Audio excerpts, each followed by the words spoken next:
vamos ver se conseguimos então estabelecer esse contacto. O convidado desta noite chama-se Joaquim Fernandes.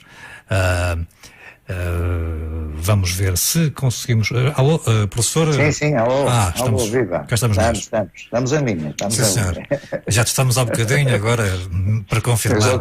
Mantenho-me aqui em conversa com o meu amigo Dr. Francisco. Sim. E, entretanto, estávamos na expectativa de entrar quando quiser. Claro, o Dr. Francisco é bom para a gente passar o tempo, verdade. Não é? Que ele começa a conversar e para o calar faz favor. É verdade. Sim, senhor. Professor, eu estou hoje aqui com uma grande dificuldade, sabe?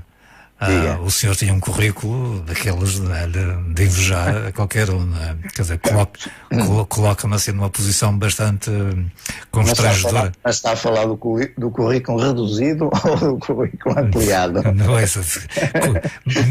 Mesmo que seja reduzido, dá-me a impressão que, quer dizer, estou perante uma dificuldade, ou enfim, uma tarefa complicada, uma vez que o senhor, para além de professor, de filósofo, assim, tem vários livros escritos, tem-se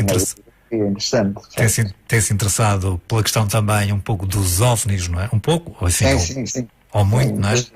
Desde o início, desde a minha juventude, que tenho andado no rastreio desses enigmáticos fenómenos, não é? Claro.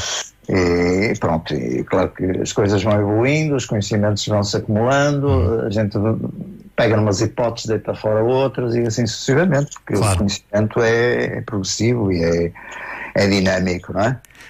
Eu estou-me a recordar agora de um dos episódios do professor Hermano Saraiva, que disse num dos episódios, enfim, numa das séries que ele apresentava, que eu entrevistei a uma altura e ele disse-me qualquer coisa do género: a gente, se aprender uma coisa por dia, chega a velho, sabe umas coisitas, não é?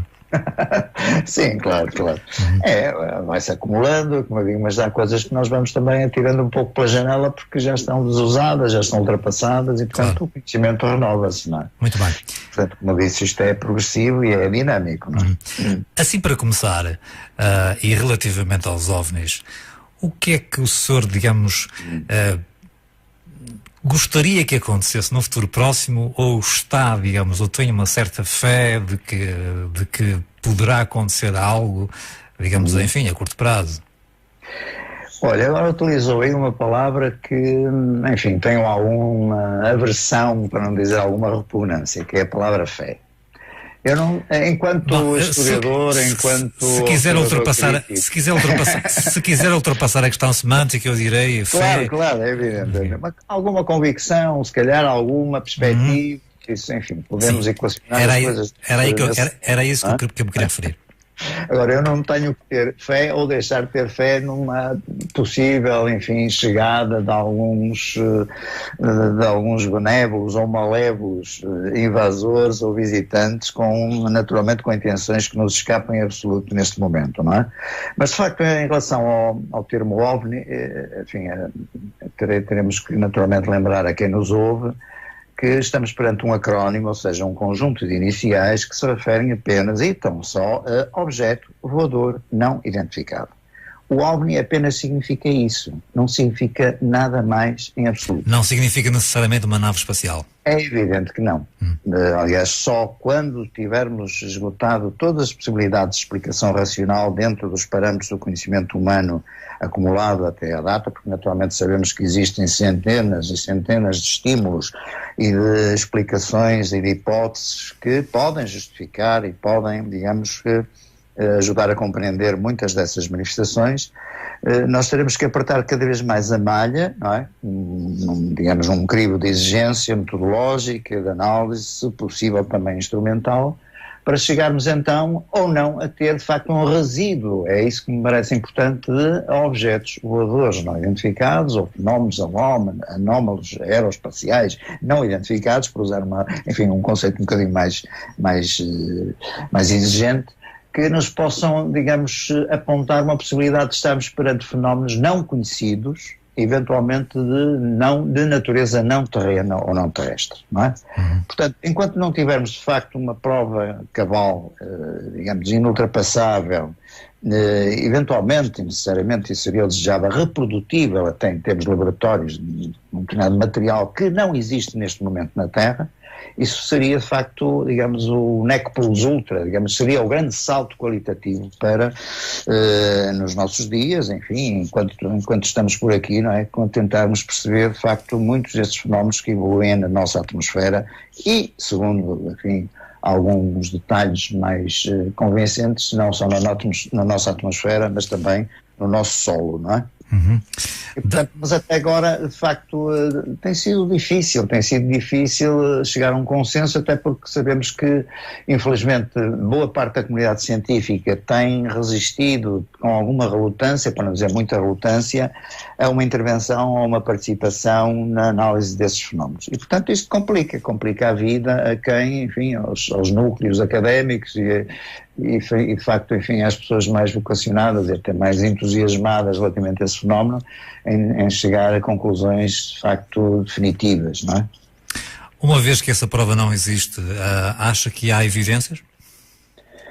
Digamos que há evidências, inclusive, nos efeitos passíveis de análise, não só do ponto de vista físico, mas também psicológico, psicofísico, eu diria, de algumas manifestações desses objetos que aparentemente, de facto, têm provocado sequelas, ou seja, efeitos físicos e psicofísicos, não só em testemunhas, não só em seres humanos, mas também em marcas no solo que podem ser suspeitas de ser provocadas pela presença de determinados objetos em função de uma libertação de uma determinada energia que nós não sabemos e com isso, digamos, provocar determinadas alterações que podem ser avaliadas em laboratório. Há a produção de algum material, por exemplo, os famosos chamados cabelos de anjo, que um colega nosso, o Raul Engel, co-designou de fibra alvina, portanto são filamentos brancos que regularmente caem do céu, às vezes sem a presença visível de objetos, mas muitas vezes associados à presença de objetos voadores não identificados e que de uma ou de outra vez têm sido recolhidos e têm sido sujeitos a análises laboratoriais, também um pouco, enfim, inconclusivos, não tem sido de facto, como digo, como já disse antes, possível, digamos, chegamos a conclusões definitivas quanto à natureza desses materiais, mas de todo modo há aqui, realmente parece haver aqui uma associação de causa e efeito, não é? Da presença de determinados fenómenos na atmosfera que provocam a precipitação de determinados materiais, nomeadamente a questão desses filamentos brancos, que curiosamente surgem também, por exemplo, associados a algumas das datas dos fenómenos de Fátima. Portanto, isto para já adiantar um bocadinho mais o interesse dos nossos ouvintes, não é? E, portanto, são essas pistas que, em termos científicos, devem ser seguidos. Mas para lá disso, eu, na minha perspectiva, enquanto, enfim, investigador das ciências humanas, naturalmente onde a história se inclui, dou muito valor e muito realce aos efeitos que são provocados na personalidade e na maneira de ver, e nas convicções e nas crenças das pessoas. Portanto, essa dimensão histórica e antropológica, para mim, se quisermos, eu não sou físico, e portanto essa dimensão mais subjetiva, mais da experiência humana, associada à visão, à experiência direta desses fenómenos, sejam eles objetivos, sejam eles subjetivos, sejam eles visualizados no exterior, sejam eles pressentidos no interior da consciência das pessoas, esses aspectos para mim é que são os mais relevantes, em termos históricos, claro. Muito bem, eu entretanto não pude deixar, o senhor já entrou um pouco aí, digamos, mesmo que se calhar, digamos de uma forma não muito direta na questão de Fátima e nos filamentos, uma vez que relacionou uma coisa com a outra, eu vou pegar-lhe por aí, durante pelo menos breves instantes. Que filamentos é que estamos a falar, professor? Estamos a falar exatamente de uma espécie de filamentos brancos que atingem às vezes dimensões interessantes e desmesuradas, na ordem de alguns metros de extensão, embora possam aparentar determinadas, digamos, conglomerações. Às vezes aparecem um bocadinho mais isolados, tipo, digamos, imagine-se pétalas, por exemplo, de flores, como foram descritas, por exemplo, em algumas situações em Fátima, mas tendo naturalmente aqui, tendo em conta que a psicologia do crente em Fátima, naturalmente que pode caracterizá-las em função também do ambiente, o ambiente religioso, associando a pétalas de flores, que são naturalmente consideradas como um adorno do próprio ambiente religioso, relacionado com o culto da Virgem, etc. Portanto, há aqui aspectos semânticos também muito interessantes.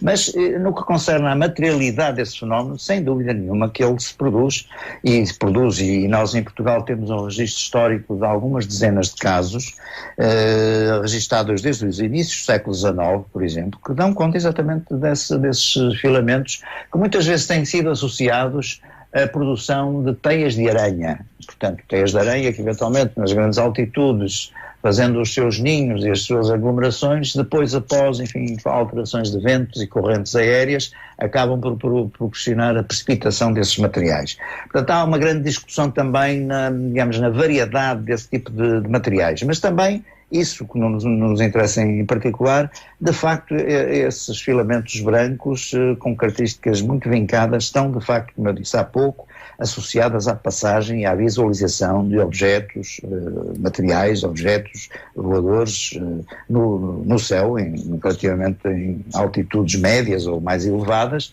e dos quais um exemplo mais clamoroso em Portugal é o caso de Évora, de novembro de 1959, que foi observado e foi registado por dezenas de pessoas e cujo esse material, enfim, esbranquiçado e filamentoso, cobriu praticamente o centro da cidade de Évora. E aí houve possibilidades de recuperação desse material, que foi sujeito a análises possíveis e do ponto de vista químico e microscópico da época, forneceu algumas pistas interessantes, mas, como digo, naturalmente com as limitações da época, os constrangimentos também da ordem científica, enfim, o medo de incorrer no ridículo por parte dos seus pares, levou a que, neste caso, o responsável da captura dos materiais, enfim, acabasse também por não conseguir avançar demasiado nas conclusões sobre as propriedades efetivas desses materiais, que acabaram, aliás, infelizmente, por desaparecer num incêndio que ocorreu na Faculdade de Ciências de Lisboa, onde esse material acabou por ser guardado, não é? Portanto, é apenas um dos episódios, uma extensão, se quisermos, de efeitos físicos e materiais que o fenómeno OVNI nos apresenta desde, se quisermos, há séculos. Realmente citei exatamente o caso os primeiros casos descritos em Portugal remontam a inícios do século XIX, inclusive tem publicações na Academia de Ciências de Lisboa, e portanto são aspectos que de onde a onde ressurgem. Aliás, os casos mais recentes que tivemos aqui em Portugal estão ainda neste momento a ser alvo, enfim, de investigação aqui num laboratório do Instituto I3S aqui do Porto, que é um dos principais considerados neste momento, considerados um dos maiores laboratórios da Península Ibérica, como sabemos, o que resultou da junção de 3 grandes laboratórios universitários aqui do Porto, mas que de facto infelizmente não foi possível avançar demasiado, porque de facto o facto de ele estar sujeito a uma temperatura de cerca de 80 graus negativos levou a que houvesse eventualmente alguma alteração da sua textura, inclusive eventualmente das suas propriedades constituintes, moleculares, e infelizmente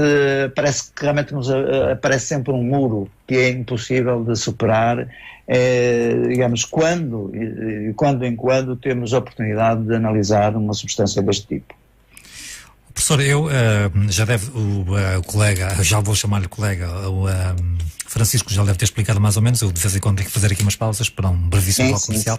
Sim. Vou fazer a primeira, já regresso de novo ao seu contacto. Estamos a falar com o professor Joaquim Fernandes, investigador das Ciências Humanas, professor docente da Universidade de Fernando Pessoa, um dos cofundadores também do CETEC na Universidade de Fernando Pessoa, no Porto. Vamos regressar à conversa daqui a bocadinho, depois deste brevíssimo bloco comercial. Rádio Santiago, de Guimarães para todo o mundo. Bigger Magazine. A edição de agosto já está nas bancas. Chico Rodrigues é uma antiga glória do Vitória Sport Clube. Com apenas 17 golos sofridos, é o guarda-redes menos batido de sempre.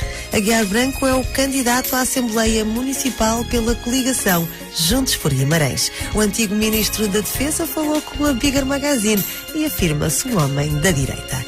Marta Mendes é investigadora e vive em Milão. A vimaranense falou do seu trabalho sobre a adaptação a uma nova realidade. João Martins é treinador de cães. Nesta entrevista fala da importância desta atividade, que já é obrigatória em alguns países europeus. Maria Miguel Andrade foi considerada a atleta revelação feminina 2017 e também é campeã nacional de salto em comprimento. Conheça a desportista. Bigger Magazine, num quiosque perto de si. Emi Costas Auto, o seu concessionário Skoda em Guimarães e Braga. Visite-nos em Creixo-Mil Guimarães e São Vítor, Braga. Rádio Santiago. A partir de Guimarães. A local mais ouvida de Portugal. Muito bem, programa Café Duplo desta sexta-feira. Estamos em conversa com o professor Joaquim Fernandes, historiador, filósofo, cofundador do CETEC, Centro Transdisciplinar dos Estudos da Consciência da Universidade de Fernando Pessoa. Professor, mais uma vez, boa noite. Boa noite. Não fugindo ainda do tema de Fátima, é preciso ter algum cuidado quando, enfim, um país ainda predominantemente católico, parece-me, não é? Sim. Pelo menos estatisticamente. Ou claro. pelo menos com essa matriz, vá lá, não é? Digamos, é preciso ter algum cuidado enfim, em vez de dizermos que foi a Nossa Senhora que apareceu, dizermos antes que terá sido um fenómeno, digamos, enfim, eventualmente extraterrestre. Já estou a pôr aqui o eventualmente, não é? Com algum cuidado também, não é? Pois, atenção que esse salto também é um salto quântico extremamente perigoso. Passar da concepção da Virgem Maria Nossa Senhora para um fenómeno extraterrestre, temos de ter alguma cautela, não é? Mas não me custou nada ouvir isso a semana passada, enfim, claro, não com essa clareza, se quiser, não é? Claro. Eu creio que o Dr. Francisco também abordou um pouco esta temática, que naturalmente é sempre muito sensível. É sensível num país tradicionalmente católico, formatado durante séculos para entender o mundo de uma certa maneira, mas é evidente que as ciências avançam, e também as ciências humanas, e também as neurociências, e também a física, e também a psicologia, etc. Instrumentos que em 1917 não estavam assim tão desenvolvidos. Portanto, nós temos que ter em conta a época, a conjuntura, o local e as pessoas, para tentar perceber, de facto, como é que seria possível exprimir-se um acontecimento que seria fora da norma. Repare, se nós estivéssemos em 2017, imagine Fátima em 2017, qual seria a percepção e o entendimento final de um fenómeno similar ao que foi descrito por Lúcia e os seus primos inicialmente? Pois, eu interrogo muitas vezes se aparecesse hoje alguém tipo Jesus Cristo, se teria algum crédito, não é? É evidente, porque essa forma legalmente... A não ser que fizesse uns milagres assim muito... Claro que teria a aparecer e identificar-se exatamente como disse, como Jesus Cristo, produzindo de facto uma alteração a nível mundial, com uma demonstração efetiva e irrecusável de uma série de milagres, revertendo a situação catastrófica que nós começamos a viver hoje, em termos ambientais, em termos demográficos, em termos de conflitos internacionais, etc. Bom, mas isso é outra história para você.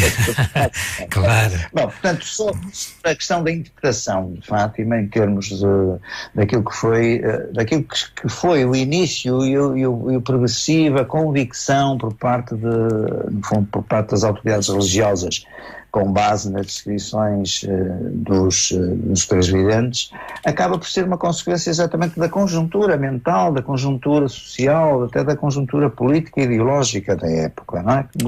Mas ao mesmo tempo não me está a querer dizer que precisamente por isso o fenómeno poderá não ter sido interpretado como devia. Foi dentro, certeza. Aliás, eu estou aqui a citar e vou pegar assim muito brevemente e assim, parafraseando um pouco à distância as palavras do próprio cardeal Ratzinger, o emérito Papa Bento XVI, que tratou muito bem e aprofundadamente a problemática de Fátima no contexto da interpretação antropológica, sublinhando exatamente esse aspecto. A descrição que é transmitida pelos videntes, nomeadamente por Lúcia, está apenas dentro das possibilidades da época da própria vidente. Isto diz tudo. Esta limitação da capacidade de interpretar aquilo que não era passível de ser uma pessoa normal, um acontecimento normal dentro, digamos, da nossa perspectiva tridimensional, ultrapassa naturalmente toda a capacidade de poder ser explicitamente reproduzido, exatamente pelos nossos sentidos. Sim, mas a mesma pessoa que diz isso, digamos, de algum modo faz a bênção à imagem da Virgem Maria, não é? Bom, mas dentro, enfim, dos seus deveres com o Papa, mas ele, enquanto filósofo, tem uma perspectiva, se calhar, que inclusive não agradará até muitos dos católicos. E, aliás, está na base da atual controvérsia entre a diferença entre visão e aparição, por exemplo. Não é?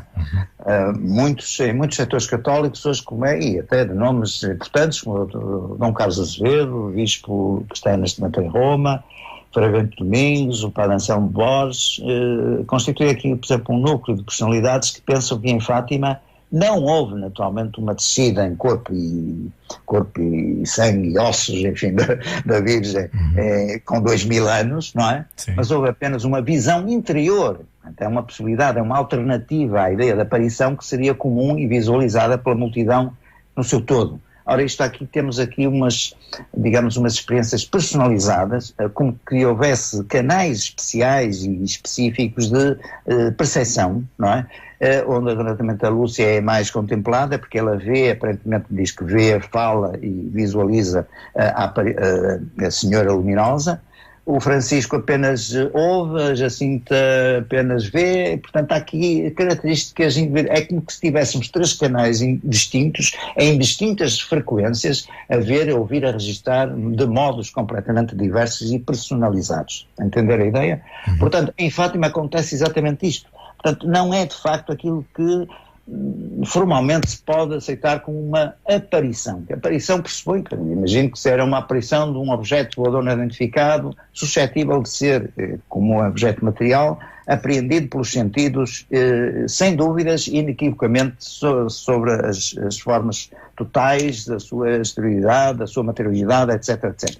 Em Fátima temos percepções personalizadas, individualizadas e, naturalmente, dentro dos condicionalismos e dentro da informação cultural que Lúcia e os seus primos já tinham. Portanto, naturalmente que, como diz, eu acho que esta frase que eu vou citar é a chave de todo o problema.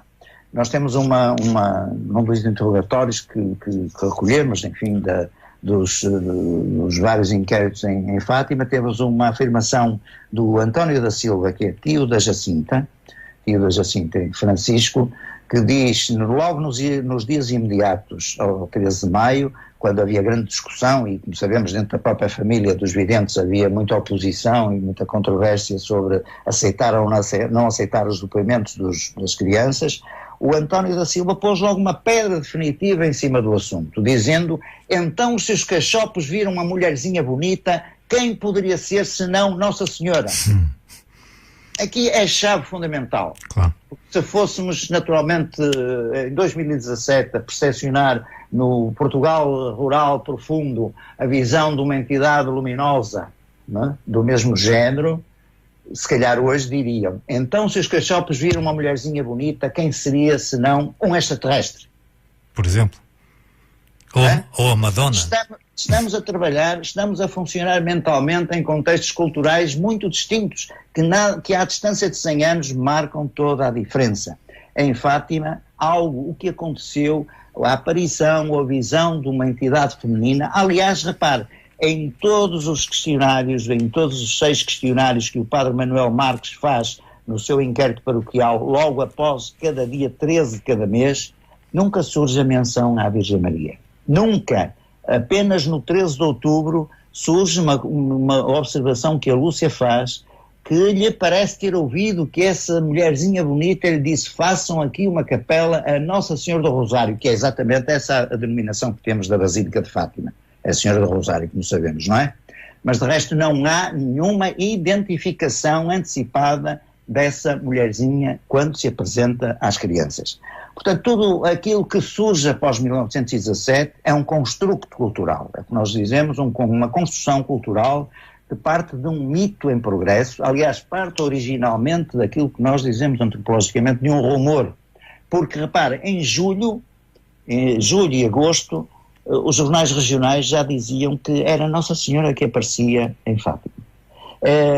Havia já à venda, em agosto, por comerciantes locais, a distribuição de pagelas com a figura de Nossa Senhora da Paz, rodeada pelos 3 pastorinhos à volta da azinheira, sem que houvesse qualquer indicação de Lúcia ou dos seus primos quanto à identificação da senhora ou da mulherzinha bonita, que foi sempre essa a designação que foi atribuída nos inquéritos perante o padre Manuel Marques. E o padre Manuel Marques era um padre rigoroso, era uma pessoa séria, que aliás no final teve muita relutância em participar inclusive nas aparições. Só forçadamente no último dia, no 13 de outubro, é que se dignou, levado por amigos, a comparecer no dia 13, na sessão, enfim, na visão do dia 13, quando ocorre o chamado Milagre do Sol. Portanto, nós temos aqui uma teia muito complexa e nada fácil de discernir quando se trata de saber se foi ou não, ou se podemos dizer se foi ou não, Nossa Senhora que compareceu ali na Virgem Maria.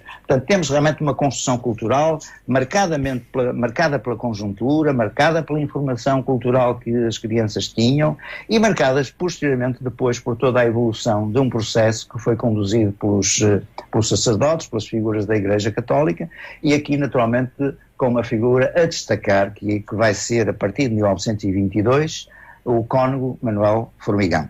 É exatamente a figura do padre cônego Manuel Formigão, que aliás está a ser agora candidato para ser beatificado no Vaticano, pela Congregação da Doutrina da Fé, que se deve toda, digamos, a complexificação, todo o processamento de uma informação extra, complementar, em progresso, do ponto de vista dogmático, do ponto de vista doutrinal, que é construído a partir das indicações originais muito simples e muito claras que a Lúcia foi dando. E naturalmente aqui o facto de a Lúcia ter sido levada para a sua clausura fora de Portugal, nomeadamente em Tui e em Pontevedra, a partir de 1921, 22, vai sustentar depois toda uma dinâmica de construção da própria mensagem daquilo que nós hoje falamos e discutimos sobre o famoso segredo de Fátima, a mensagem de Fátima, etc. Tudo isso são materiais construídos já na sua clausura, sobretudo a partir de 1929. Entre 1929 e 1941, a Lúcia produz as suas memórias, as famosas memórias que são 4, onde realmente se vê que há uma influência direta dos seus confessores, sobretudo do padre Aparício e do padre Gonçalves, padres jesuítas, que lhes vão naturalmente ministrando conselhos, informações, etc., etc., que nada já tem a ver com a experiência original de 1917. E, portanto, é preciso muita cautela quando se trata de dilucidar criticamente toda a evolução histórica dos fenómenos de Fátima. Cautela, mas em que sentido é que cautela é essa? Cautela exatamente por parte dos devotos, por parte dos crentes, quando aceitam e inclusive, e ainda hoje alguém me telefonou apavorado, dizer, mas o que é que se trata, enfim, o segredo de Fátima? Eu até tenho andado a tomar antidepressivos, estou aqui, enfim, com o coração nas mãos, será que o mundo vai acabar? Será que isto vai explodir? Enfim, portanto, há situações dessas, não é? Quer dizer, toda essa didática, toda essa apologética que tem sido projetada, digamos, no seio de setores responsáveis da Igreja Católica, não estou a responsabilizar a Igreja Católica em si, mas setores da Igreja Católica, de facto, que se calhar são mais papistas que Fátima, eu diria se calhar mais fatimistas que Fátima, não é? Que têm projetado digamos, todo um ambiente de castigo, de terror, de penitência, etc., etc., cuja imagem mais conhecida e mais didática que nós temos é a ideia do famoso inferno, não é? Uhum. Portanto, temos aqui elementos que naturalmente, como digo, basta verificar, e eu tenho tido a felicidade ainda ontem estive em Fátima nos arquivos do Cônego Formigão e confirmei as impressões que já tinha, de facto, os depoimentos iniciais das crianças não têm nada a ver com aquilo que vai ser publicado e reproduzido depois no âmbito claustral pela irmã Lúcia, sob a influência dos seus confessores. Nós temos aqui uma Fátima I, que é a Fátima de 1917, e temos uma Fátima II, que é construída a partir de 1929 até 1941. Deem as voltas que quiserem os defensores, os apologetas de Fátima. São duas realidades historicamente indesmentíveis e separadas, marcadamente separadas, e portanto são inconciliáveis. O assunto das aparições marianas é tratado pelo menos desde o Concílio de Latrão, do século XVI, na altura em que foram introduzidas normas bastante rigorosas, bastante até racionais para a análise destas experiências e a sua valorização doutrinal. E chega-se hoje à conclusão que, digamos, por intervenção de cardeais e dos próprios papas e dos pensadores católicos, que de facto é unânime em considerar isto, que é muito simples. As aparições marianas não constituem um dogma de fé. Nenhum católico, nenhum crente, nenhum nenhum dos fiéis é obrigado a acreditar em alguma das aparições marianas, mesmo aquelas que são consideradas dignas de crédito pela Igreja Católica. Não estamos a falar das outras que foram refutadas, porque nós temos hoje cerca de 16, 17 aparições marianas consideradas, num conjunto de cerca de 3.000 historicamente registadas. Portanto, repare, não é, na diferença que existe nos critérios que a investigação da própria Igreja toma em mãos quando analisa as chamadas aparições marianas. Portanto, as aparições marianas são consideradas, do ponto de vista teológico, revelações privadas. Não se equivalem ao dogma do que constitui o material em que um católico, um cristão, deve acreditar, que são os evangelhos. Esse é o núcleo duro da crença dos cristãos e dos católicos. São os textos evangélicos. Nada mais do que isso. Portanto, as aparições, sejam credíveis ou não credíveis, são matéria de revelação privada, que dizem respeito à fé humana e não à fé divina, como disse um dia o Papa Bento XIV. Portanto, é muito importante que isto fique esclarecido para que não haja equívocos. Nós, naturalmente, não estamos aqui já em tempos da Inquisição, felizmente, mas penso que também no espírito, enfim, dos crentes portugueses ainda existe um inquisidor, dentro de algumas cabeças, e portanto é preciso perceber isto e é preciso ter informação correta e rigorosa sobre a validade e o limite destes fenómenos. É isto que eu queria dizer, só para complementar a informação que passei há bocadinho.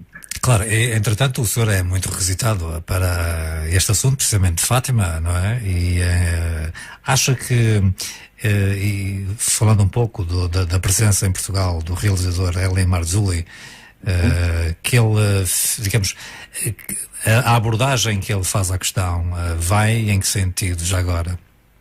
Eu penso que o trabalho que fizemos com o Elie Marzulli foi interessante, porque também tivemos a oportunidade de corrigir alguns excessos ou algumas anomalias, algumas deficiências de informação ou de interpretação que o próprio produtor americano tinha acerca desta questão. Nomeadamente algumas teses ligadas, enfim, às teorias da conspiração, sobre que de facto alguém tinha fugido com o material dos inquéritos de Fátima e que os jesuítas possuíam informação que não revelavam, etc, etc. Dentro daquela lógica que nós conhecemos hoje. Já queriam fazer um filme. Exatamente. Relativo às teorias conspiracionistas, não é? Portanto, eu creio que isso ficou esclarecido e, de facto, o trabalho que ele fez, ele pareceu uma pessoa realmente muito empenhada e muito séria em fazer um trabalho rigoroso, e estou com alguma expectativa em ver agora o trabalho final que vai ser apresentado até ao final do ano, penso eu, não é? Portanto, é uma avaliação de uma cultura diversa da europeia. Nós temos assim sempre alguma discrepância, alguma dificuldade às vezes em compatibilizar visões culturais diferentes, europeia e norte-americana, porque pronto, há algum facilitismo e alguma, digamos, facilidade em acreditar ou aceitar muitas coisas que o pensamento crítico europeu, digamos, é mais exigente, mas neste caso creio que o Marzulli, o produtor, de facto levou material suficiente do ponto de vista dos nossos depoimentos. Estou-me a referir de facto a colegas que contribuíram para o documentário, desde o Dr. Francisco Correia até colegas das neurociências, colegas da teologia, da antropologia, da física, da astronomia, etc, etc. Portanto, eu creio que ele, digamos, levou material suficiente para editar um trabalho minimamente sério, minimamente rigoroso, que seja apresentado ao público americano de uma maneira também eficaz e informativa, não é? Americano e não só, não é? Sim, neste momento, de qualquer modo, penso que o trabalho dele será para ser editado em DVDs, não é? não é para ser emitido, digamos, em canal de sinal aberto, ou possivelmente haverá um canal, segundo está aqui a informar o Dr. Francisco, possivelmente haverá talvez possibilidade de ser emitido com um canal privado, mas a perspectiva é a série que ele está a produzir, ou The Watchmen Chronicles, é mais um episódio dessa série, é sobretudo, digamos, para a venda direta aos interessados, não é? E simultaneamente, já agora, deixe-me acrescentar também, como disse, eu ontem estive em Fátima a concluir também um contributo que um canal novo espanhol também está a produzir acerca de Fátima, e não só, uma nova série também sobre os chamados mistérios, sobre fenómenos, enfim, paranormais, onde a temática de Fátima não podia deixar de estar presente.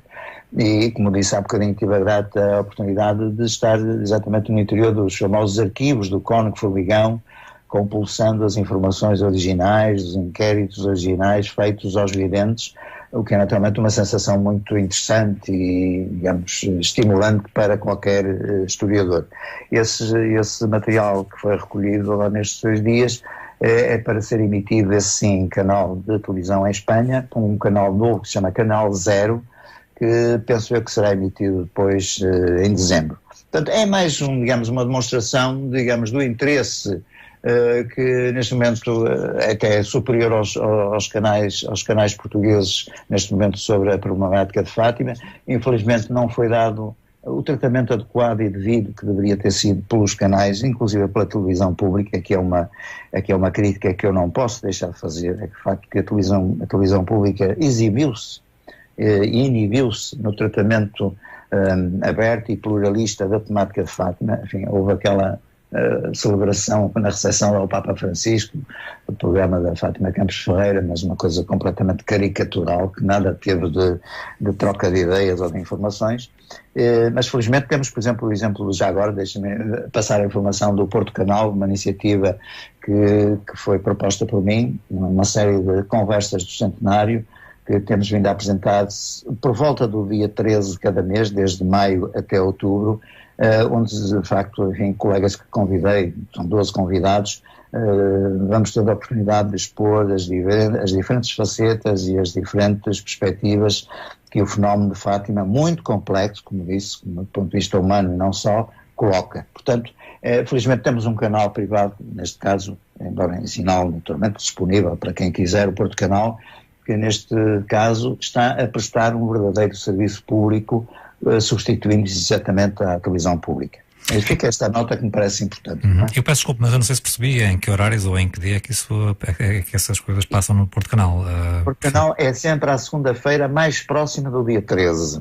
Portanto, supostamente que a próxima emissão será de segunda-feira a 8 dias.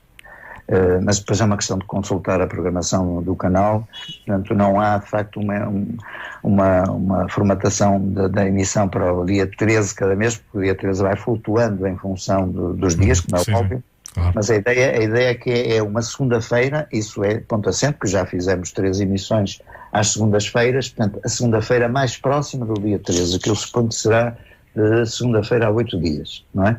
Portanto, são uma série de 6 emissões, moderadas por mim e pelo João Cleto, que muita gente conhece também, um divulgador de história que é exclusivo do Porto Canal e que tem feito trabalhos muito meritórios na divulgação da nossa história. Portanto, sou eu e o João Cleto que moderamos essa conversa com mais 2 convidados de diferentes áreas disciplinares em torno da problemática de Fátima. E tem sido, de facto, muito gratificante conversar e ver o resultado final e auscultar, de facto, reações muito positivas da parte dos telespectadores. E, portanto, é esta a informação que eu gostaria também de deixar passar para futuros telespectadores dos 3 programas que restam de agosto até outubro, neste caso. Muito bem, vou tentar pelo menos eu. Professor, considera que este interesse, a Marzul, esse canal espanhol, é pela passagem do número redondo em anos, dos 100 anos, ou há mais qualquer coisa? Há OVNIs? Forçosamente é motivado pelo facto de ser o centenário, não é? Claro. Portanto, o centenário disputou de facto um interesse exponencial. Basta ver as reações da comunicação social, pelo menos até à presença do Papa Francisco. Obviamente que depois disso a atividade de interesse esmoreceu, que é óbvio, trata-se de uma figura importante, uma figura pública no seio da Igreja Católica, e a vinda dele a Fátima foi de facto digamos, um episódio marcante, para além de algumas pistas muito interessantes que ele nos deixou sobre o próprio pensamento enquanto Papa relativamente à problemática de Fátima e à problemática das aparições marianas, no sentido mais ou menos similar àquilo que eu apontei relativamente ao cardeal Ratzinger. Pronto, é claro que não temos a oportunidade de desenvolver mais este aspecto, mas para bom entendedor, não é? Meia palavra basta. E, portanto, de assinalar também que não só estes canais de televisão se motivaram a fazer alguma coisa de diferente, de antológico, ou celebrando naturalmente esta efeméride dos 100 anos, mas também há que assinalar também algum movimento editorial marcado por edições sucessivas de livros, reedições ou compilações mais ou menos atuais de vários autores, de vários publicistas, não propriamente de grandes novidades em termos historiográficos, mas pelo menos em termos de publicistas, ou seja, jornalistas que se empenharam em fazer alguma investigação, enfim, repetindo coisas que, enfim, no nosso caso pessoal e da investigação que eu conduzi com a minha saudosa colega a doutora Fernanda Armada, não são novidade absolutamente nenhuma, mas para essas abordagens pessoais e de cada jornalista constituiu também, digamos, um apontamento meritório que ficou a marcar naturalmente o centenário. Portanto, tivemos em termos enquanto... Professor, eu tenho pouco menos de cerca de 30 segundos para fechar esta primeira parte. Nós vamos regressar depois das notícias dos 10 e do respectivo bloco comercial. Professor, até já, então, boa noite. Bem, até já. Hoje temos o professor Joaquim Fernandes. Professor, estamos de novo em contacto? Muito bem, cá estou. Cá estamos nós. Estamos via Skype, o professor está no Porto. Professor, falámos há bocadinho, e eu, enfim, da parte da tarde vi uma palestra sua, um vídeo no YouTube, aliás, e convido os nossos ouvintes a procurarem vídeos seus também no YouTube, professor Joaquim Fernandes. Este é um vídeo muito interessante relativamente aos portugueses esquecidos, não é? Exatamente. O professor apresentou ali uma dúzia deles, não é? Eu só conhecia um, que é o Padre Himalaia. Mas pelos vistos, estes portugueses, nenhum deles figurou naquele concurso que aqui há uns anos foi lançado, creio que pela televisão, sobre os mais célebres portugueses, sobre quem é que seria o maior português de todos os tempos, que foi considerado Salazar. Já agora permito informar de facto que essa resenha que eu fiz, numa dúzia de personalidades, é apenas uma pequeníssima amostra de uma coletânea que eu publiquei, creio que 2008, leitores, temas e debates, com mais de 200 casos, pequenas, médias biografias também, de personalidades que se distinguiram de alguma maneira nas ciências, na literatura, na música, enfim, com contributos originais em termos universais. Portanto, não são apenas criações nacionais que possam, enfim, ter tido algum destaque, mas são contributos mesmo em termos internacionais. Sim, o Padre Himalaia... Himalaia é um desses, porque realmente foi um homem que foi premiado no início do século XX, 1901, na grande exposição de St. Louis, nos Estados Unidos, onde ele apresentou o seu protótipo do pierírófilo, ou seja, uma máquina que preconizava já a captação da energia do Sol, e que hoje, no fundo, enfim, com as sequelas e os desenvolvimentos científicos e tecnológicos dos nossos dias, acabou por concretizar esse desidrato, esse projeto pioneiro do Padre Himalaia. Um homem aqui da Ponta da Barca, portanto, um homem do Norte, não é? Que se distinguiu não só a nível digamos, do pioneirismo relativo à energia solar, mas também em termos de outros inventos relativos ao uso de fertilizantes na agricultura, ao uso de questões ligadas à hidráulica, de facto, aproveitamentos diversos de vários materiais. O Padre Himalaia, de facto, era uma personalidade fantástica. Enfim, não propriamente muito querido, enfim, na sua época, o que é quase uma fatalidade portuguesa, digamos, as grandes personalidades, os grandes criativos. Veja-se o caso do Fernando Pessoa, não é? Quem é que ligava ao Fernando Pessoa na altura em que até ele ter morrido, na década de 30? Foi recuperado, reabilitado, e hoje é uma figura ímpar da literatura universal. E, portanto, nesse trabalho que eu fiz, mais de 200 biografias de criadores, como digo, desde o homem das ciências naturais, à geografia, à matemática, à astronomia, mas também às artes, à medicina, etc, etc. E, de facto, eu recolhi esses exemplos que podem ser revisitados, e esse volume, que é o grande livro dos portugueses esquecidos, que eu creio que ainda estará disponível para os mais interessados folhearem e descobrirem, penso eu, com alguma surpresa, ou na maior parte dos casos com muita surpresa, digamos, a dimensão do engenho português, da criação, o engenho e a arte, como diria Luís de Camões, não é? Que de facto sempre demonstramos e que nem sempre, e na maioria das vezes em termos internos, nunca foram, digamos, não foram sempre desconsiderados e postos de lado, não é? De facto, esses são heróis... Eu fixei alguns, quer dizer, fiz aqui uma pequena resenha, se me permite, não é? Fiquei muito curioso em relação a isto.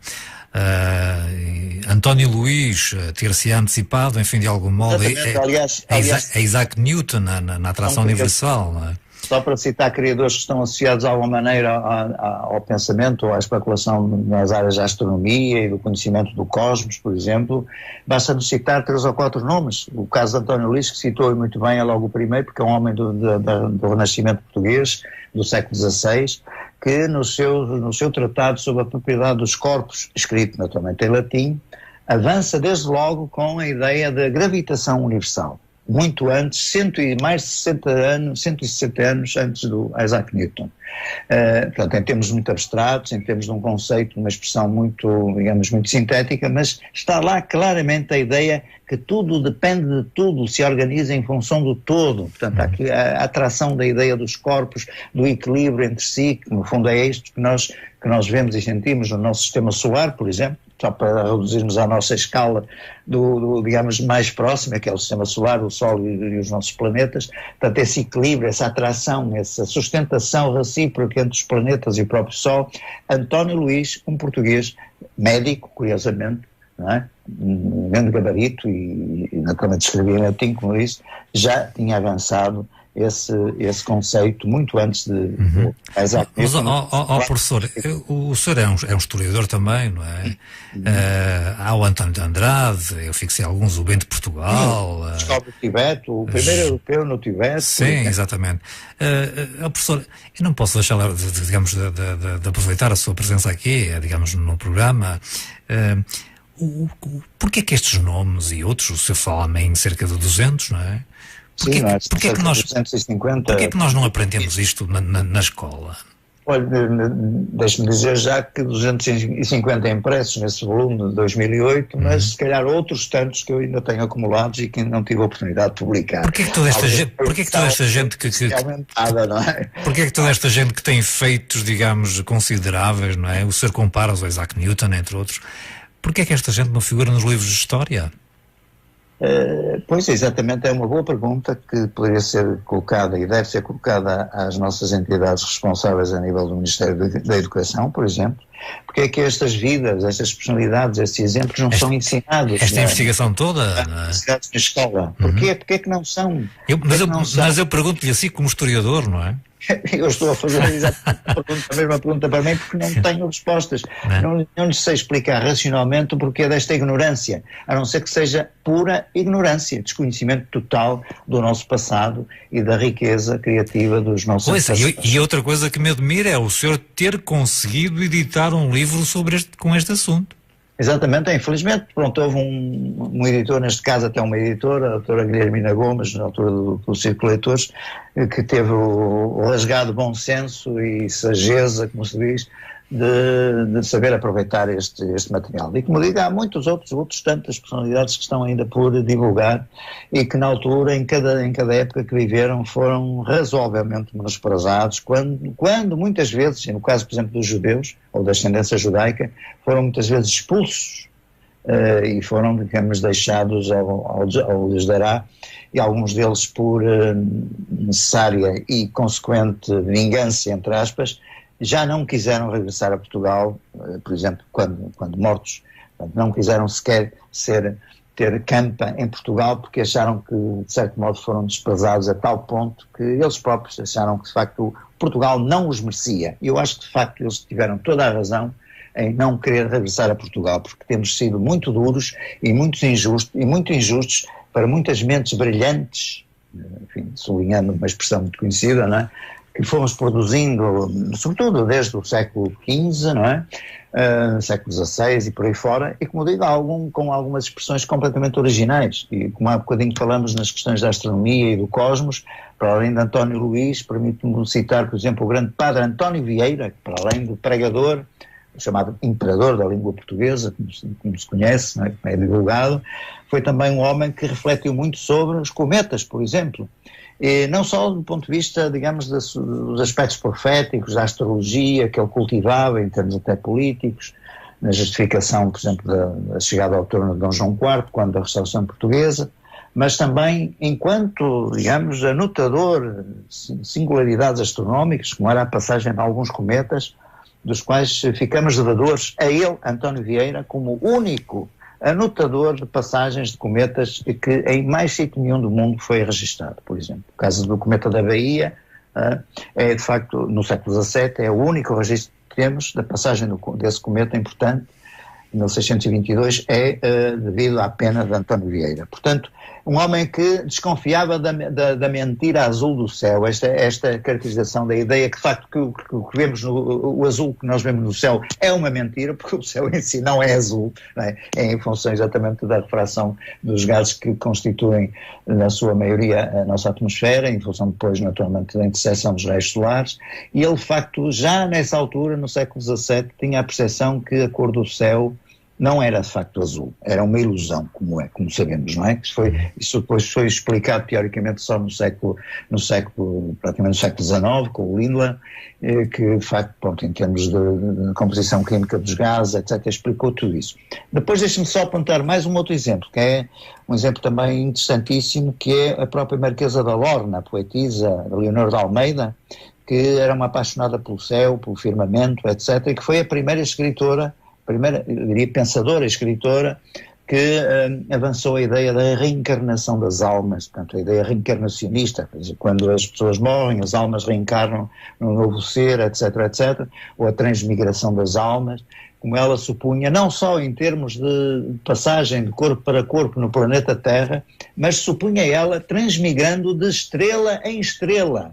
Repare, nós estamos a falar em finais do século XVIII, e com um conceito absolutamente revolucionário, a ideia que possamos vir os nossos corpos... Mesmo antes do Allan Kardec e a filosofia espírita. Exatamente. Qual professor, que nome é esse, professor? É Marquesa da Lorna, portanto, a Leonor de Almeida, cujo pseudónimo literário era e ficou celebrado na literatura portuguesa como Marquesa de Alorna. Eu aconselho realmente a leitura... Marquesa de Alorna, a casa de Alorna e Fronteira, que era uma casa aristocrática muito importante no século XVIII, que foi uma das perseguidas pelo Marquês de Pombal, do processo dos Távoras, não é? Uhum. Portanto, Marquesa de Alorna. A Leonor de Almeida tinha um outro pseudónimo literário, que era Alcipe. Na altura era, enfim, a poesia gongórica, mas a Marquesa da Lorna era marcadamente já uma poetisa da área do naturalismo, da chamada poesia didática e filosófica, não é? Portanto, quem quiser consultar, veja Leonor de Almeida, Alcipe, que é o nome de guerra literário, e em termos, enfim, da sua filiação genealógica e era titular da Marquesa de Alorna, da Casa dos Alorna e Fronteira. Portanto, ela tem uma obra imensa do ponto de vista da poesia, que eu tive, enfim, o prazer, também a necessidade de ler extensamente, são mais de 10 volumes de poesia, não é? Onde de facto ela se exprime com um encantamento, com uma paixão fantástica relativamente às estrelas, ao cosmos, ao espaço, etc. E portanto é uma pessoa que estava em reclusão no convento de Chelas, na altura exatamente de uma das famílias que foi atingida pelo processo dos Távoras, na altura do Dom José, não é? E ela, enquanto jovem, mesmo atrás das grades do convento de Chelas, olhando as estrelas à noite, de facto produziu e projetou um pensamento riquíssimo do ponto de vista lírico, onde constam exatamente estes conceitos pioneiros de reencarnação e de transmigração. Eu aconselho vivamente quem nos ouve a que possa recuperar, as obras delas são acessíveis, né, que sejam em bibliotecas, não é? Em reedições, e portanto a obra dela é de facto fascinante. E portanto temos realmente estes exemplos de portugueses esquecidos, que, como se vê, avançaram conceitos pioneiros. Já falta-me citar o caso da existência dos satélites de Marte, que foram antecipados pelo padre Blutot, um padre luso-francês, também antes dos dois satélites, Phobos e Deimos, os dois satélites de Marte, serem sequer descritos nas viagens de Gulliver, um famoso romance que todos conhecem, e muito menos até antes do astrónomo americano Asaph Hall, por volta de 1880, os ter visto o telescópio. Bom, eu creio que perdemos o contacto com o professor. Vamos ver se restabelecemos esse contacto. Professor, mais uma vez, boa noite. Boa noite, como está? Ok, recuperamos esse contacto, finalmente. Um corte. Professor, portanto, aliás, conversamos sobre isto no intervalo, mas eu vou ter que transmitir, enfim, uma pergunta. Eu tinha colocado no Facebook a eventualidade de colocar aqui uma outra linha de Skype para permitir, mas tecnicamente isso ainda não está muito viável. No entanto, o nosso amigo Nuno Alves, ouvinte também do programa e já colaborou connosco há cerca de 15 dias atrás, coloca uma pergunta que é mais ou menos o seguinte: o que é que o professor acha sobre a atitude do governo relativamente ao fenómeno OVNI em Portugal? Digo isto porque de alguma forma tem colaborado, mas por outros não contam tudo. Em 2013/2014 tentaram interceptar um objeto voador não identificado no norte do país, solicitado o auxílio a aeronaves civis. Quando o objeto passou para o lado espanhol, as comunicações foram encerradas e mais nada se soube. Eu sei que o professor, já falámos sobre isto, mas como ele disse, teria que colocar a questão de novo, porque... Sim, esse episódio de 2013-2014, digamos que nos escapou. Nos escapou por várias razões. Primeiro, porque de facto nós em anos anteriores e até, enfim, à vigência de alguns chefes de Estado-Maior da Força Aérea, nomeadamente desde o consulado do General Lemos Ferreira, passando pelo General Conceição e Silva, e mais 2 ou 3 que se sucederam na direção da arma, tivemos, de facto, essa possibilidade única de estabelecer um protocolo de colaboração, inclusive com questionários específicos para que os pilotos da Força Aérea Portuguesa pudessem descrever em detalhe as suas observações e as suas experiências. E, portanto, estabelecemos, de facto, uma colaboração que foi, na altura, e continua a ser pioneira e exemplar até em termos internacionais. Portanto, não é, de facto, muito fácil, e se colocarmos isto ao nível dos Estados Unidos, isto seria um cenário completamente impensável, haver uma organização académica civil que pudesse estar a intervir diretamente na investigação de casos militares. Isso foi possível fazer connosco. Até determinada altura. Agora, claro que nos últimos anos houve alterações, enfim, os responsáveis militares vão se sucedendo, os governos também, e isso de alguma maneira também inibiu a continuidade da nossa colaboração ao nível intrínseco, ao nível direto, mantendo exatamente esse tipo de colaboração e, portanto, digamos, alguma dificuldade em hoje termos essa continuidade de informação que vamos procurar reatar no próximo futuro, não é? A todo momento podemos e estamos tranquilos porque, de facto, o STEC, e ao nível do STEC, falando, e também com a colaboração da Exopolítica, digamos, são os organismos responsáveis, academicamente dotados. Basta dizer que, em termos, eu acabei por não referir, digamos, a pertinência do STEC, do Centro Transdisciplinar de Estudos da Consciência, é um organismo único em termos académicos em Portugal. Foi fundado no ano 2000, digamos, aglomerando, envolvendo investigadores de várias áreas, e neste momento temos, de facto, enfim, algumas, 2, 3 dezenas de investigadores, e, normalmente, por exemplo, um conselho científico onde estão representadas as grandes universidades portuguesas. E, portanto, isto é de facto de louvar, é de exaltar, porque, de facto, não há muitos países, ou diria escassíssimos países em todo o mundo, dispõem, digamos, de um centro desta natureza, onde estes temas de fronteira, onde estes temas pouco considerados são tratados seriamente e com capacidade investigativa, não é? Professor, falamos em nome de OVNIs, não é? Já estamos com a mão na massa. O senhor é solicitado a volta e meia para documentários, para reportagens televisivas, programas de rádio, etc., como neste caso. O senhor apresentou, aliás, uma série de programas... PSP2, exatamente, os encontros imediatos. Encontros imediatos. Produzida em 2008, exatamente. Que episódios, ou, enfim, que dizer dessa experiência já agora e desses episódios que foram por lá relatados? Enfim, a experiência em termos de televisão foi uma experiência também inédita, porque nunca se tinha feito uma abordagem minimamente cautelosa e de reconstituição informativa e também com amparo ou apoio científico diverso relativamente aos casos mais interessantes e mais insolúveis que registramos em termos históricos. Claro que nem todos eles foram reprodutíveis, porque nós queríamos sempre, ou quisemos sempre, nesses servos encontros imediatos, digamos, a presença física das testemunhas envolvidas. Naturalmente, enfim, em alguns casos, infelizmente, as testemunhas já não estavam entre nós e foi impossível, portanto, reproduzir alguns dos casos interessantes que mereciam ser tratados, mas não o foram, exatamente porque fisicamente as testemunhas já não estavam presentes. De todo modo, dentro do conjunto dos 13 casos, enfim, permito-me salientar alguns. Um deles foi citado há bocadinho, o caso Débora, onde de facto se verificou a queda dos famosos filamentos brancos, que, enfim, constituíram de facto um processo muito longo e que praticamente veio até aos nossos dias, atravessou a década de 70, 80, etc., com vários parceiros, com várias abordagens, continua, enfim, a levantar interrogações sobre a natureza e sobre a propriedade e a relação direta desses filamentos com o fenómeno OVNI propriamente dito, mas também em casos militares. E está um caso que eu posso destacar exatamente fruto da colaboração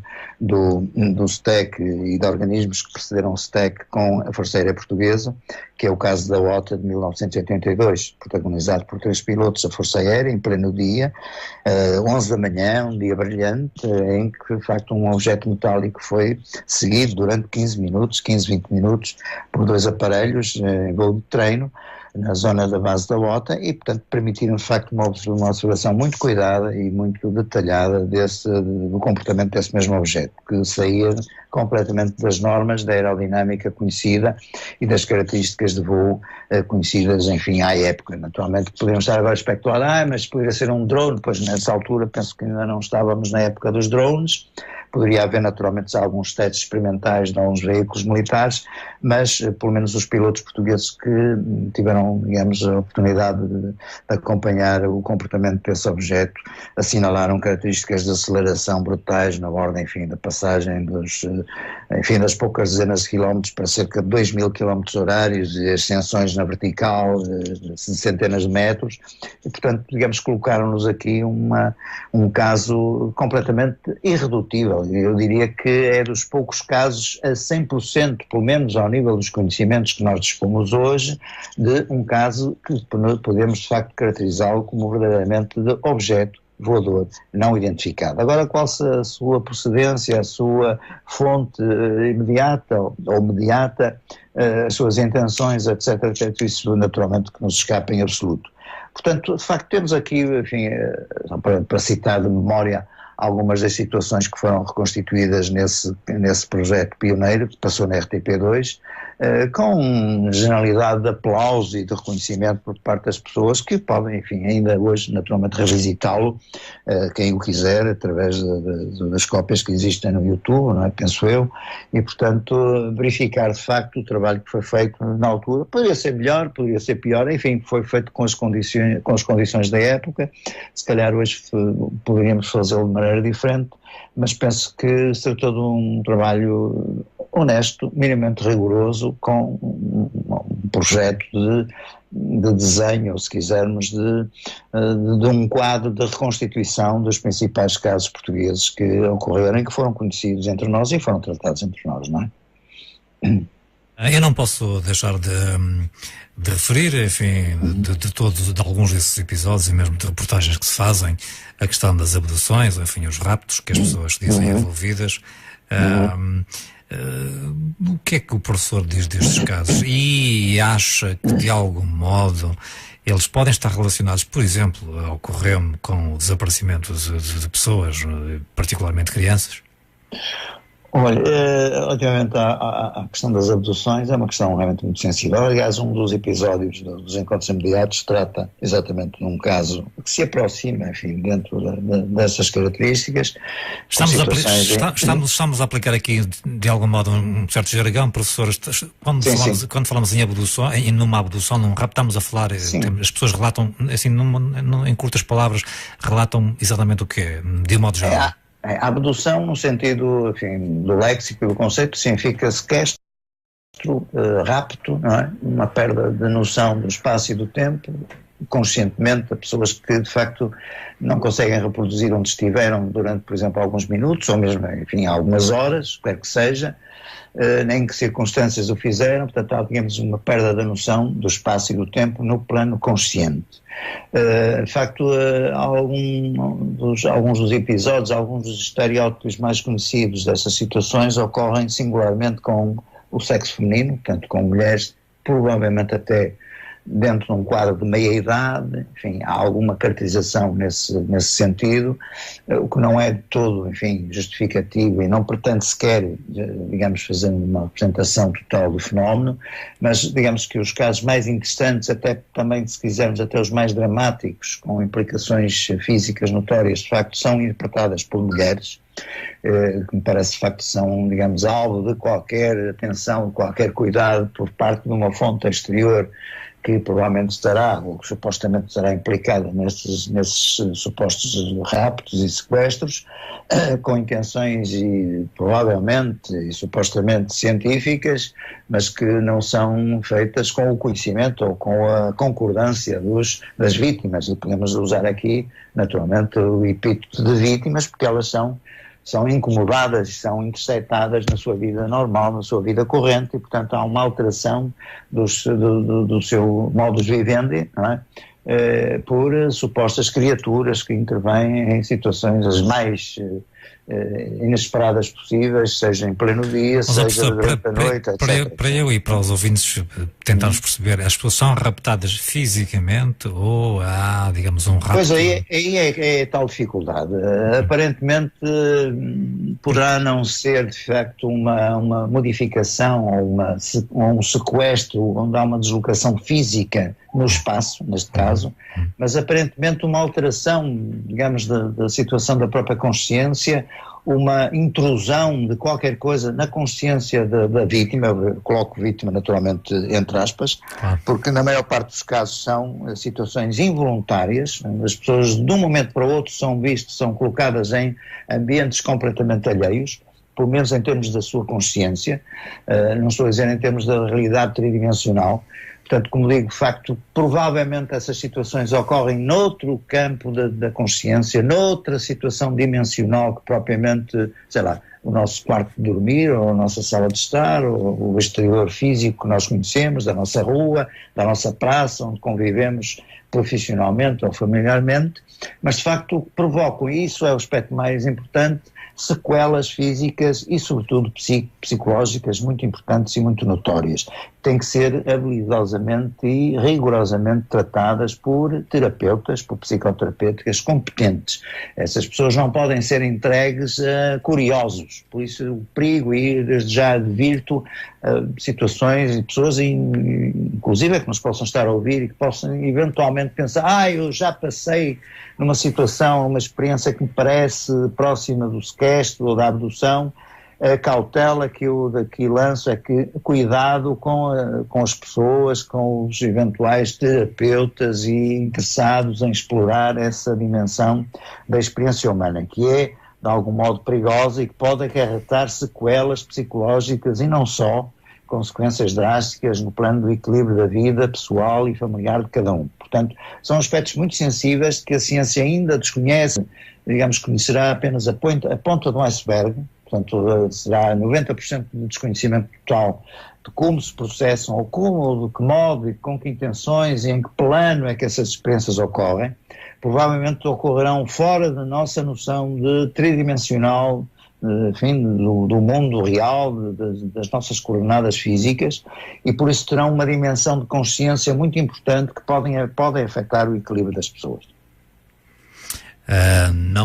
Entretanto, não me respondeu se eventualmente considera haver aí, digamos, alguma aproximação enfim, há tantas crianças que desaparecem quase todos os dias, que se eu falar nisso, não é, professor? Pois, realmente, digamos, a recolha etária das pessoas que são envolvidas, ou que se vêem envolvidas nos chamados sequestros e raptos, podem envolver claramente grupos etários, como citou, muito jovens, e daí a aproximação entre os videntes de Fátima, por exemplo, e os sequestrados, as crianças que alegam experiências similares na sua infância, por exemplo, não é? E, portanto, há aqui um plano muito curioso que pode ser cruzado e que pode ser comparado. Portanto, essas experiências excepcionais, essas experiências extraordinárias, podem se situar, digamos, num quadro da infância, vulgarmente quando, por exemplo, nós conhecemos experiências de pessoas, inclusive familiares, que reportam brincadeiras com os seus amigos imaginários, por exemplo, durante a infância, né? naquele quadro etário dos 7 aos 10 anos, que é exatamente o período, o corte temporal das crianças dos videntes de Fátima, por exemplo, não é? Aliás, Jacinta, nas suas primeiras declarações, fala que via de vez em quando umas figuras estranhas com quem brincava no sótão. São aspectos realmente que não passaram para o corpo das aparições, da narrativa católica das aparições, mas essa experiência dos amigos imaginários que eventualmente vêm brincar com as crianças quando elas estão a dormir, no seu quarto de dormir, é comum e é, digamos, vulgar e frequentíssima.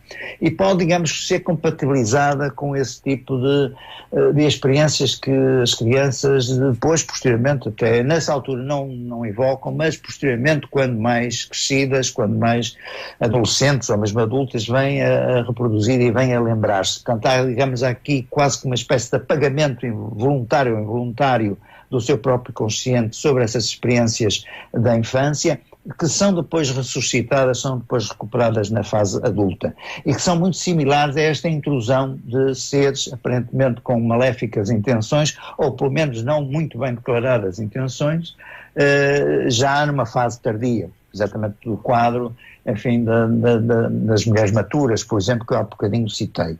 O caso das crianças, por exemplo, é exatamente esse. Quando me aponta essa possibilidade de haver desaparecimentos de crianças dentro dessa faixa etária, compatibilizo aí, eu associo exatamente a esse plano da experiência que as crianças alegam com os seus amigos imaginários. Enfim, serão de facto imaginários ou será de facto um arranhar, uma espécie de portal que se pode abrir, uma espécie de, para além do espelho de Alice, conforme eu costumo dizer, um mundo de Oz, onde as coisas funcionam, e se calhar Fátima funcionou um pouco nesse registro. É de facto, poderá ser, digamos, algo parecido com uma espécie de espelho de Alice que entretanto se abriu para os 3 pastorinhos, não é? Que vivenciaram coisas completamente impossíveis de ser vividas na sua vivência tridimensional comum do mundo rural. Portanto, nós temos aqui, no fundo, aquele conceito que eu gosto muito de citar, que foi uma das estrofes que o Fernando Pessoa introduziu no grande poema A Mensagem, quando questiona este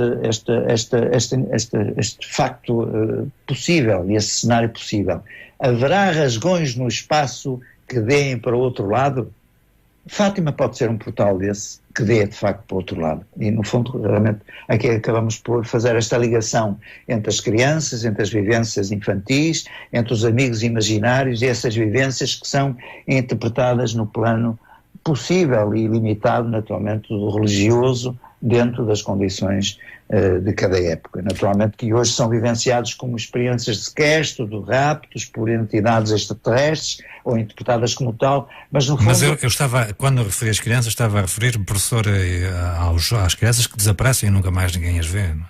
Bom, há esses rumores, de facto, mas nós, como digo, em termos científicos, nós não temos a certeza, nunca chegamos a ter uma criança recuperada que venha até nós com vivências absolutamente recuperáveis, contando a sua história. Eu estive num mundo que não identifiquei, convivi com X, beltranos, cicranos, completamente distintos dos humanos. Falta-nos essa recuperação, falta-nos o atestado efetivo dessas experiências. Agora, digamos, no rumor, nas narrativas das lendárias, nas narrativas do folclore, isso acontece há séculos. A história das crianças que desaparecem não são uma criação do mundo do extraterrestre do século XX. Vem desde os tempos, enfim, das lendas do mundo celta, de seres elementares que aparecem e levam as crianças, as fadas, ou as senhoras luminosas que aparecem e tentam raptar as crianças. Nós temos no nosso repertório de narrativas marianas um caso ali no Tâmega, na zona de Amarante, onde uma pessoa estava a divertir-se, num fim de semana, uma criança de repente foge da sua beira e os pais alarmados vão, passado com o auxílio de outras pessoas, vão reencontrar a criança perdida e confundida. E então o que é que acontece? A criança explica aos pais que lhe apareceu uma senhora luminosa e brilhante que a quis levar para uma zona de fogo, de brilho, parecia uma fogueira ardente, para o qual ela ia sendo encaminhada. Portanto, essa ideia de fogo, de fogueira, de labareda, o que é que assinala? Pode prefigurar aqui um engenho, um cenário qualquer, um portal, para onde essa criança, coitadinha, enfim, ia sendo encaminhada. Portanto, o repertório dos raptos, das abduções, é algo que vem da Idade Média, pelo menos, dos repertórios lendários das tradições celtas que antecederam a nossa nacionalidade e, portanto, digamos que fazem parte de um contingente enorme narrativa, enfim, de vários contributos que, no fundo, apenas se alteram na sua forma exterior. No fundo, estamos a falar de uma mesma essência, se calhar, provavelmente, isto obviamente é uma hipótese que eu coloco. No essencial tudo é igual, agora cada época vai revestindo ou vai vestindo esses fenómenos de roupagens diferentes em função do aparato, do contexto tecnológico e científico. Hoje são os extraterrestres, ontem foram as fadas e as botas. Mas porque nada existe ou porque nós não temos a capacidade de entender? Nós não temos a capacidade em termos sensoriais de ultrapassar as nossas limitações. Os nossos sentidos são muito limitados. Nós apenas vemos uma ínfima fatia da realidade do espectro eletromagnético. Vamos imaginar um bolo, não é? Um bolo, enfim, um bolo normal, que são 360 graus, e nós apenas consumimos ou acedemos a uma fatia desse mesmo bolo, desde que não sejamos demasiado golões, não é? Golosos, se diz. É uma fatia ínfima, que é a fatia do visível. O que é que resta de realidade para lá do visível? São os raios gama, os raios X, os ultravioletas, enfim, a zona toda invisível à nossa percepção. Mas onde professor, mas estamos quase a terminar, mas onde há fumo, há fogo? Há fogo, exatamente. Por isso é que eu digo que essas tradições lendárias e os relatos contemporâneos fazem parte de uma mesma base, fazem parte de um mesmo mundo do invisível. E o invisível digamos, o bolo maior que nos é neste momento ainda inacessível. Por isso é que eu digo que o visível é apenas uma fração da realidade com o qual nós então, professor, eu tenho autorizados a contactar, não é? Nós temos cerca de 2 minutos, professor, em jeito de terminarmos, e eu costumo fazer esta pergunta como sendo a última ou quase a última. Sim. Na sua opinião, essa célebre questão tripla, quem somos, de onde vimos e para onde vamos? É verdade, é uma questão filosófica que irá permanecer durante ainda bastante tempo. Mas qual é o seu, digamos, qual é a sua justiça? Em termos da existência desta humanidade, sapiens, que nos marca hoje a nossa evolução, não é? Estamos na fase sapiens, eu penso que de facto seria um desperdício de espaço se o planeta Terra fosse o único albergue da vida.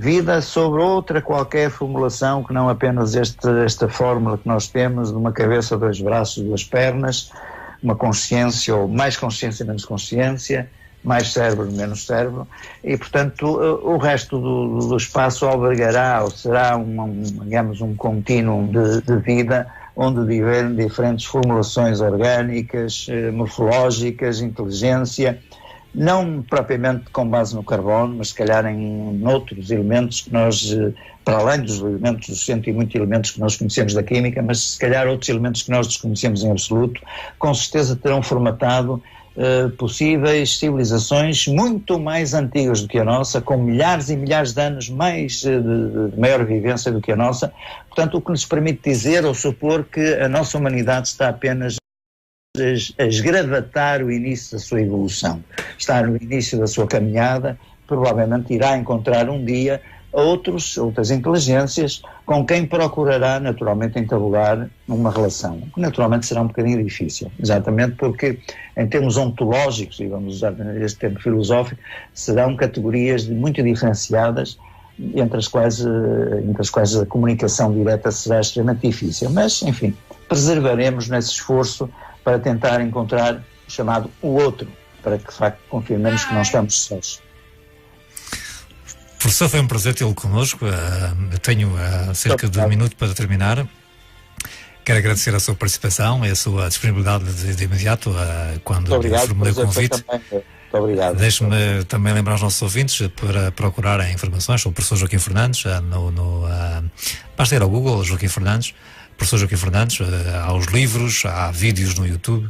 Sim, são os livros de Fátima disponíveis, pelo menos o segundo volume que eu escrevi com a doutora Fina Armada, Fátima nos Bastidores do Segredo. Penso que esse livro é muito importante para as pessoas perceberem a contextualização histórica do problema, enfim, e depois o livro naturalmente dos grandes portugueses esquecidos, que penso que ainda existem exemplares. Professor, tenho só 30 segundos, vou dar-lhe um abraço para si e para o amigo Francisco Correia também. Naturalmente apresento também aqui os cumprimentos do Dr. Francisco, que está exatamente aqui à minha beira, e enviei também os grandes cumprimentos também para o auditório da vossa rádio. Muito bem. Aqui eu gosto imenso de Guimarães, um grande abraço para os guimaranenses. Ora, estamos quase a terminar o programa Café Duplo desta sexta-feira. Tivemos o professor Joaquim Fernandes, regressamos 2 a 8 dias, à hora do costume. Um bom fim de semana a todos e boas férias também.